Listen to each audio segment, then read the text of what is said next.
From the palm trees to the disfigured fucking zombies, where do I start with Dead Island 2? It's magical, it's a great experience. But it does come with its downfalls that we will get into later in this video, but the gameplay in the back of this video is irrelevant to what I'm going to be talking about. I'm just going to be waffling about the game, like there's no corresponding elements here.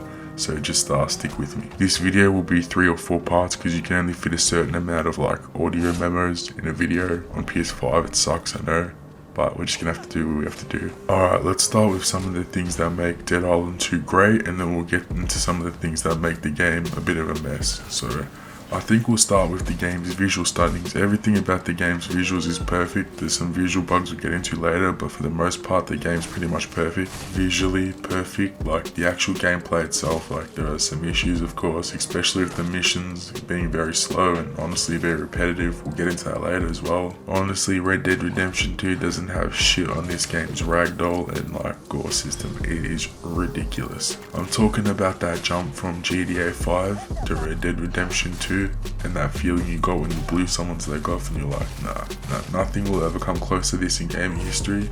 Somehow Dead Island 2 managed to pull that off, and that's where I actually have to give the game a lot of respect.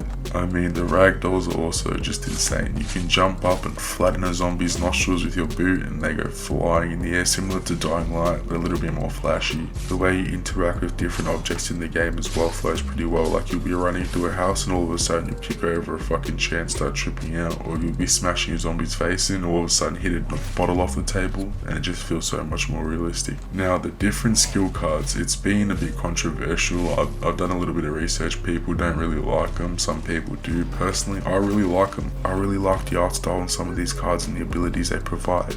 For instance, Invigorating, counter-attack zombies to regain extra health, or Safety First, a well-timed block or dodge regains health up to 10 HP. Whereas those skill cards are really useful, these ones are really not. Skull Skewer, nail a zombie in the head with the weapon throw to set off a powerful explosion. Where do you see yourself throwing a weapon at a zombie's head, needing to run in to grab that weapon just for the zombie to let off a little explosion? Useless. Or what about Unrelenting? There's no stopping you. Attacks to knock down zombies get a minor boost to damage.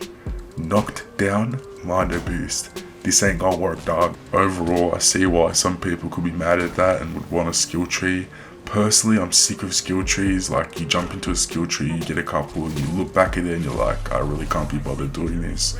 So overall, for a player like me, maybe yourself, I just find the skill cards to be a bit more of an enjoyable experience than trying to grind a skill tree that honestly no one gives a shit about. Linear experience. Hearing those 2 words, I'll probably scare a couple players. To me, I'm just thankful. I'm done with open world experiences. I think we've all had our fair share of starting a mission, checking the map and seeing it's 3,000 meters away on the other side of the map, buddy, I'm closing the app, jumping on YouTube, I'm conking it. With the game being a linear experience, it just makes it a lot more cruisier and easier to digest. You can just jump in, play it, have a little bit of fun. You don't have to open a menus tab that has 50 possible side missions and 20 different options with the main mission. It's chill, it's straightforward.